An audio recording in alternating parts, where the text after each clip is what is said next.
আপনার রব যদি চায় আপনি যে ভাঙ্গা করে আছেন সেখানেও শান্তির বন্যা বয়ে দিতে পারে।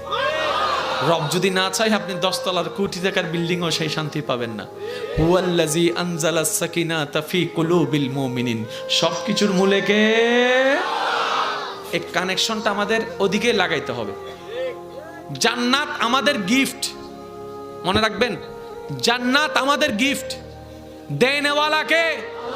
আল্লাহর সাথে কানেকশন রাখতে হবে। যে তাহলে নামাজের প্রত্যেকটা সিজদায় আল্লাহ, নামাজের প্রত্যেকটা রুকুতে, জোরে বলেন না, নামাজের প্রত্যেকটা তাকবীরে, নামাজের প্রত্যেকটা তাশাহুদে, নামাজের প্রত্যেকটা রুকনে, রমজানের মধ্যে ক্ষুধার্ত থাকার পিছনে, তৃষ্ণার্ত থাকার পিছনে, সন্তান হয়ে মা বাবা সেবা করার পিছনে, স্বামী হয়ে স্ত্রীর মায়াকে মহাব্বত করার পিছনে, স্ত্রী হয়ে স্বামীকে সম্মান মর্যাদা দেওয়ার পিছনে, ছোট হয়ে বড়কে সম্মান দেওয়ার পিছনে, বড় হয়ে ছোটদেরকে স্নেহ দেওয়ার পিছনে, যে জায়গা পায় তাকে জায়গা দেওয়ার পিছনে, সব কিছুর মূলে রাখবেন আল্লাহ।